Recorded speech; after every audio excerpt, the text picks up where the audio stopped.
From the studios of WFN in New York and simulcast across the country on the Yes Network, this is Mic'd Up. Francesa on the Fan on this 27th day of April, a busy one in New York. We got a lot to do today. All the draft stuff, Jets, Giants, we'll have Reese at 2 o'clock. All the Met stuff, all the postseason stuff in the winter sports. But we begin with the Yankees. And I'll tell you, what a difference 3 days make. Because this just wasn't, an early season series, we chalk it up. This was 3 days that absolutely spun the teams like tops. Forget the fact that the Red Sox have now won 10 games in a row before they go on their merry way.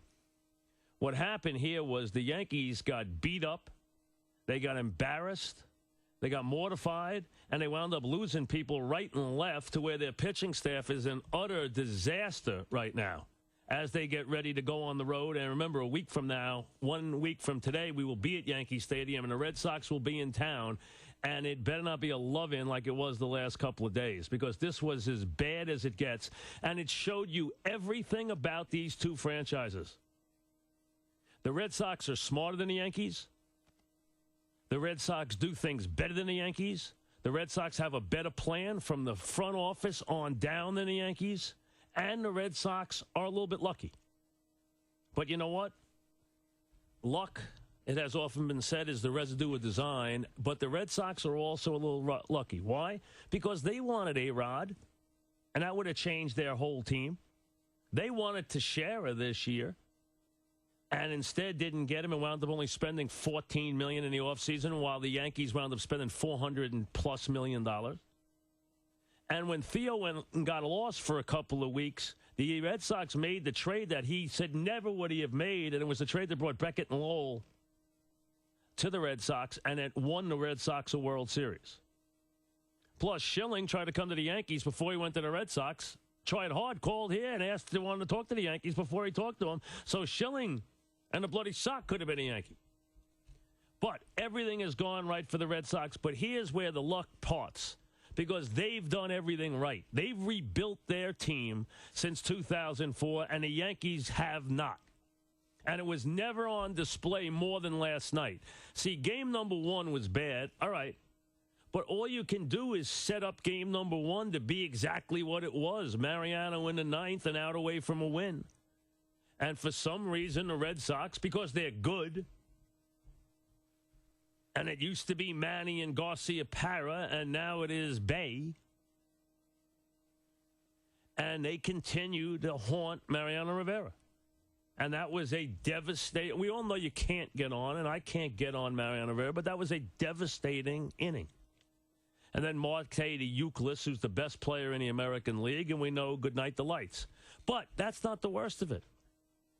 Saturday, Burnett, who had been so good so far, had to deliver the Yankees after that Friday night defeat, knowing the bullpen's in trouble. Now you know that they come off Friday night with the bullpen bad. They come off Friday night with Mariano springing a leak. You come off Friday night knowing Bruni now is headed to the DL, which leaves you with no 8th inning man and no cover for Mariano. You come off all that with a 6-0 lead, and then you blow a fuse. And that's not even the worst of it. The worst of it was last night. Not because Andy didn't do what he always does, stop Yankee losing streaks. Because Andy didn't pitch that badly. He deserved better. Burrow's inning for the first run in the third was just an absolute joke. I don't want to see any more of Burrow. I've seen enough at third base. But the big thing, and Andy gets blamed because he walked 2 batters to start that inning. He walked the bottom of the line. You can't walk Veritek. Come on, please. And he walks Ellsbury, and he puts those guys on base, and he wound up with a bad inning. All right, but the steal of home isn't the worst of it. The worst of it is you saw the Red Sox planning, the Red Sox design, and how it's working, and how the Yankee plan is not working. Because you saw them last night stuff the Yankees with Masterson, with Hunter Jones, with Bowden. They did it without even going to Papelbon or Okajima last night, and the Yankees couldn't touch these young pitchers. That is the difference. The Red Sox have retooled and brought these guys in and found pitchers. and found hard throwers and found guys who can get it done while the Yankees can't get it done. And that's the difference in the front offices. They spend $400 million, the Yankees do. The Red Sox spend 14, and they're the better ball club. And the guys they have built the team around now while the Yankees were asleep are better players now than the Yankees. And that's Euclid, and it's Pedroia, and going and getting Bay. And I know Drew is up and down. And Ellsbury, they have rebuilt that team. And that team now is Euclid's team and Pedroia's team and Bay's team. And still it's Lowell's team. But it's also Papelbon's team and Lester's team and Masterson's team. And that's where they're better. They're better in the young pitchers. They bring a kid out of the minors last night. He shuts the Yankees down. Hunter Jones. Bowden was going back to AAA today. They didn't even have to go to Papelbon. They are flat better than the Yankees. And I'll tell you, I'm sorry. They were laughing at the Yankees last night. The only thing Andy did wrong is after Ellsbury came up after he stole the plate, he needed to go sit on his rear end. If he's going to steal the plate off you, Andy, the next time he goes down. I'm sorry. He's going to steal the plate and mortify you like that in front of national TV when no one even knew he was coming. And don't tell me you knew he was coming because you don't throw that pitch if you know he's coming. So don't tell me Posada knew he was coming. He didn't. I don't want to hear anybody knew he was coming because you don't throw that pitch at that speed if you know he's coming. Nobody knew he was coming. And Burrow is 4 miles off third base. And that was as bad as it gets. And you watch the Red Sox dugout, him taking, during the inning, Andy had to step back as he came out and tipped his hat to the crowd while he and the manager, who I love, Francona, had a huge laugh in the dugout about this thing. The whole Red Sox dugout was up laughing at the Yankees last night. That's what they were doing. And that's the difference between those franchises right now. They are tight. They know what they're doing. They have a direction from top to bottom.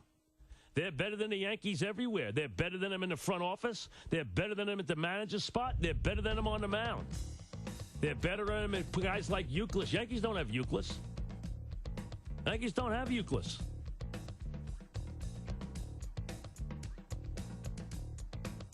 Yankees have Jeter.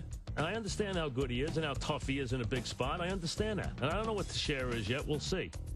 Yankees also can't bat, swish, or clean up, okay? Let's not push the issue here, okay? I've seen enough of him at the sweet. Listen, he's going to play a lot more than he was supposed to. I understand that. Do I have to see him bat and clean up? Until A-Rod gets back, put Cano in the cleanup spot and leave me alone, huh? If he hasn't proved it yet, he can bat cleanup. I mean, what do you want me to do, wave a flag? Who's got more pop in that lineup than Cano right now? The only guy swinging the bat last night in the whole damn game was Cano. And you can just give me the, well, it was 3 games. You know what? That wasn't 3 games. That was 3 years. That's what's everything that has gone with these two franchises in different directions since 2004. They're smarter. They spend their money better. They got a better plan. They got Smoltz in reserve. The Yankees got hurt pitchers. They don't even know what to do. The Yankees can't even utilize Jabba Chamberlain correctly. They're in the midst of ruining his career.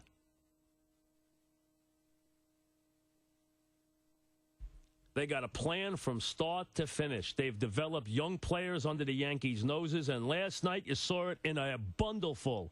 You saw them show up with big, hard thrower after big, hard thrower, and the Yankees couldn't buy any of it. And other than the 2 walks, I'm not battling Andy last night. Andy didn't do a bad job. They didn't hit Andy last night, let's be honest. I mean, the 4 runs they had was a joke. The first one came on 2 groundouts, and, Baroa, who shouldn't even be here. You turn around after 3. The Yankees leave town, hugging Melky Cabrera, go up to Boston for 3. Next thing you know, half the